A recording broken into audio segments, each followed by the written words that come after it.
Welcome on in, this is Spruce and Studs, and I've realized that it has been a long time since I've fulfilled the studs portion of this channel, and I figured that why not get that back off the ground by reviewing the painting The Great Wave, as you can see over here. So this Lego art piece comes in a normal box, as you can see right here. It's not the regular flip top box that you get in the premium sets that I suppose you get in Lego Ideas. When you open the box, there are bags that directly fall out of the box. And what actually surprised me was that there was an extra little box that was nestled inside of that box. So there's a bunch of bags that are inside of this little box, as well as 6 base plates for the painting itself, along with this little dossier thing, which I really like, that contains the instruction manual. The reason why I like this little dossier thing is that it prevents your instruction manual from becoming warped and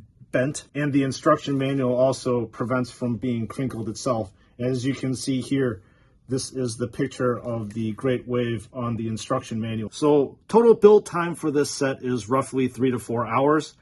You're going to start off with steps 1 through 6 by building the background of the painting. And then after that, you're going to start reinforcing the back of the plates of the painting.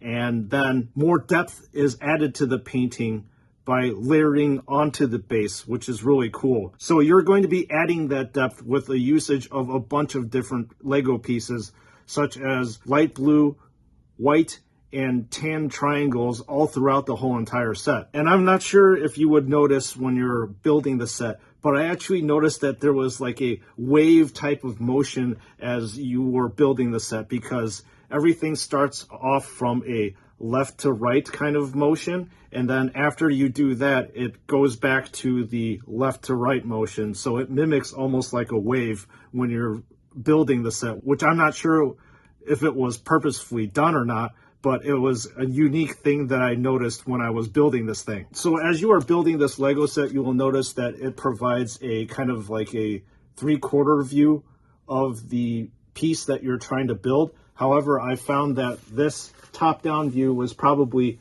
more effective in helping me build. And when I was also building, you actually have to pay really close attention into the positioning of where the studs are on the painting itself, because I had to redo quite a lot of these things. So I would have to say step 3 is going to give you carpal tunnel syndrome, because look at this. There is a ton of these round, flat 1x1 studs that you're going to have to be covering the whole entire base of the painting.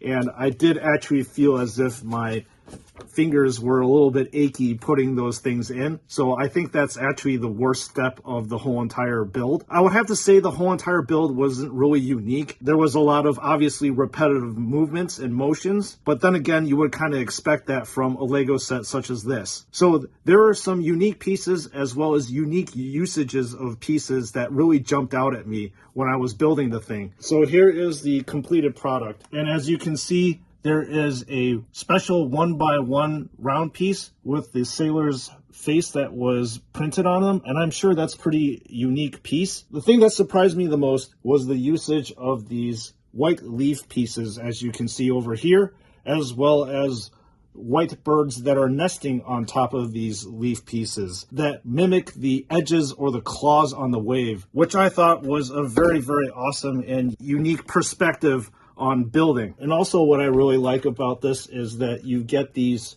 1x1 white studs over here that mimics the froth on the wave of the real painting. So a lot of care and a lot of detail has been put forth to mimic the whole entire painting itself. So steps 1 through 11, you are basically focusing in on the painting and then gradually layering the painting. And then finally, steps 12 through 15, you're going to be focusing in on building the gigantic frame that goes around this whole entire work of art. So you basically are going to be securing the painting in with these U-shaped gray Lego pieces with a little slot in the middle. And then there's these pistons down here that allowed the painting to lock in place. And the painting perfectly slots in with the U shape of the whole entire frame itself. So I thought that it was a very, very unique kind of build for the frame to fit the painting. Although I would have to admit, steps 12 through 15 are unfortunately the most repetitive steps because, like I said, you're building the frame of the painting itself. That's not to detract the whole entire build of the set, which I think it's awesome. So what are the end results?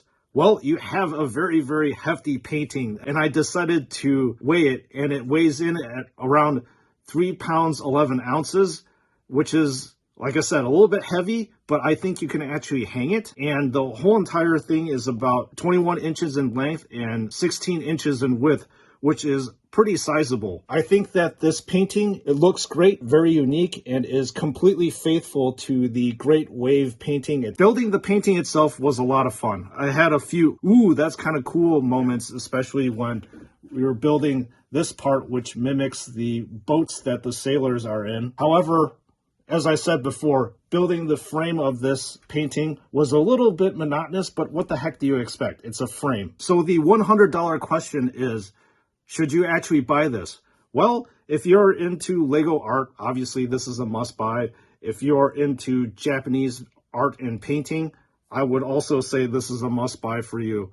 And I think this is a very great take on the Great Wave. So in conclusion, I think it is a must buy for an AFOL and is very excellent to display. So do I have any critiques of this painting? You can see that there's a white border that goes around the whole entire painting.